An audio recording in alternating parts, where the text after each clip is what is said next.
हेमा मालिनी एक भारतीय अभिनेत्री, लेखिका, फिल्म निदेशक, नृत्यांगना और राजनेता हैं। इन्होंने अपने फिल्मी करियर का आरंभ राज कपूर के साथ फिल्म सपनों का सौदागर से की। वे ड्रीम गर्ल नाम से प्रसिद्ध हैं। 1981 में इन्होंने अभिनेता धर्मेंद्र से विवाह किया। ये अब भी फिल्मों में सक्रिय हैं। हेमा मालिनी वर्तमान में मथुरा, उत्तर प्रदेश से भारतीय जनता पार्टी की लोकसभा की सांसद हैं। हेमा मालिनी बॉलीवुड की उन गिनी चुनी अभिनेत्रियों में शामिल हैं जिनमें सौंदर्य और अभिनय का अनूठा संगम देखने को मिलता है। लगभग 4 दशक के कैरियर में उन्होंने कई सुपरहिट फिल्मों में काम किया, लेकिन कैरियर के शुरुआती दौर में उन्हें वह दिन भी देखना पड़ा था जब एक निर्माता निर्देशक ने उन्हें यहां तक कह दिया था कि उनमें स्टार अपील नहीं है। हेमा मालिनी ने जब फिल्म इंडस्ट्री में कदम रखा ही था, तब एक तमिल निर्देशक श्रीधर ने उन्हें अपनी फिल्म में काम देने से यह कहते हुए इनकार कर दिया कि उनमें स्टार अपील नहीं है।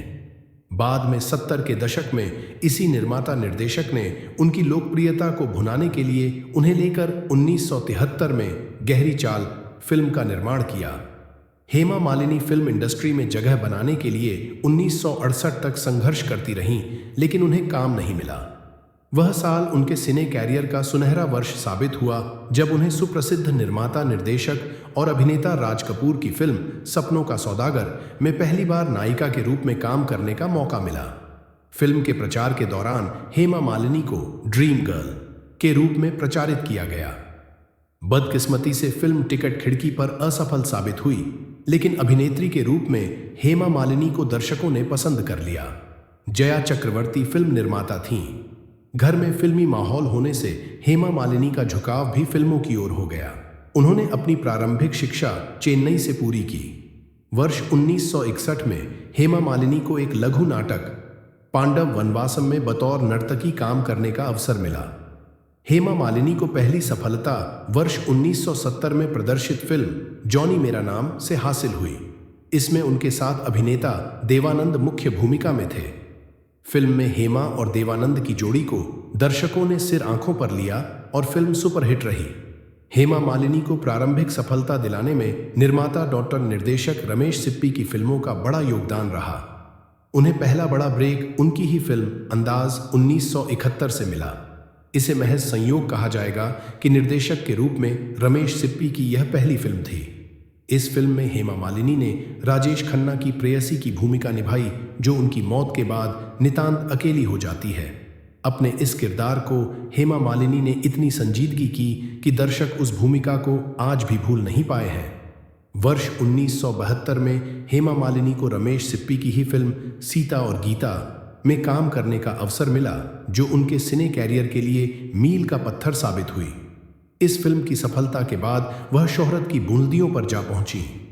उन्हें इस फिल्म में दमदार अभिनय के लिए सर्वश्रेष्ठ अभिनेत्री के फिल्म फेयर पुरस्कार से भी सम्मानित किया गया। रमेश सिप्पी निर्देशित फिल्म सीता और गीता में जुड़वा बहनों की कहानी थी, जिनमें एक बहन ग्रामीण परिवेश में पली बढ़ी है और डरी सहमी रहती है, जबकि दूसरी तेज तर्रार युवती होती है। हेमा मालिनी के लिए यह किरदार काफी चुनौती भरा था, लेकिन उन्होंने अपने सहज अभिनय से न सिर्फ इसे अमर बना दिया, बल्कि भविष्य की पीढ़ी की अभिनेत्रियों के लिए इसे उदाहरण के रूप में पेश किया। बाद में इसी से प्रेरित होकर फिल्म चालबाज का निर्माण किया गया, जिसमें दोहरी भूमिका वाली बहनों का किरदार श्रीदेवी ने निभाया।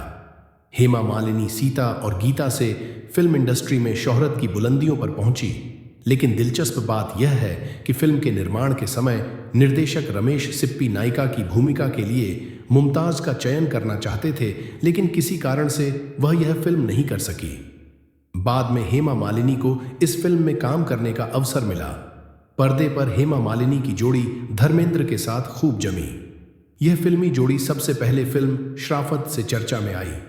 वर्ष 1975 में प्रदर्शित फिल्म शोले में धर्मेंद्र ने वीरू और हेमा मालिनी ने बसंती की भूमिका में दर्शकों का भरपूर मनोरंजन किया। हेमा और धर्मेंद्र की यह जोड़ी इतनी अधिक पसंद की गई कि धर्मेंद्र की रियल लाइफ की ड्रीम गर्ल हेमा मालिनी उनके रियल लाइफ की ड्रीम गर्ल बन गई। बाद में इस जोड़ी ने ड्रीम गर्ल चरस आसपास, प्रतिज्ञा राजा, जानी रजिया, सुल्तान अली बाबा, 40 चोर, बगावत, आतंक, द बर्निंग ट्रेन, चरस, दोस्त आदि फिल्मों में एक साथ काम किया। वर्ष 1975 हेमा मालिनी के सिने कैरियर का अहम पड़ाव साबित हुआ।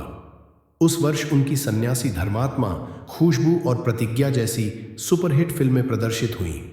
उसी वर्ष हेमा मालिनी को अपने प्रिय निर्देशक रमेश सिप्पी की फिल्म शोले में काम करने का मौका मिला। इस फिल्म में अपने अल्हड़ अंदाज से हेमा मालिनी ने दर्शकों का भरपूर मनोरंजन किया। फिल्म में हेमा मालिनी के संवाद उन दिनों दर्शकों की जुबान पर चढ़ गए और आज भी सिने प्रेमी उन संवादों की चर्चा करते हैं।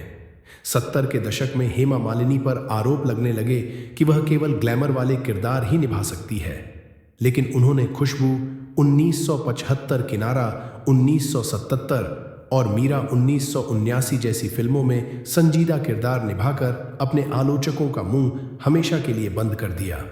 इस दौरान हेमा मालिनी के सौंदर्य और अभिनय का जलवा छाया हुआ था।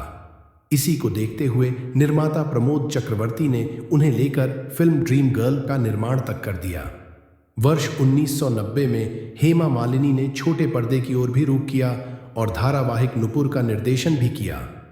इसके बाद वर्ष 1992 में फिल्म अभिनेता शाहरुख खान को लेकर उन्होंने फिल्म दिल आशना है का निर्माण और निर्देशन किया। वर्ष 1995 में उन्होंने छोटे पर्दे के लिए मोहिनी का निर्माण और निर्देशन किया। फिल्मों में कई भूमिकाएं निभाने के बाद हेमा मालिनी ने समाज सेवा के लिए राजनीति में प्रवेश किया और भारतीय जनता पार्टी के सहयोग से राज्यसभा की सदस्य बनी।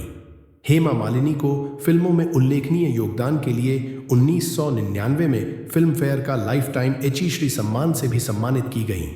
हेमा मालिनी ने अपने 4 दशक के सिने कैरियर में लगभग 150 फिल्मों में काम किया।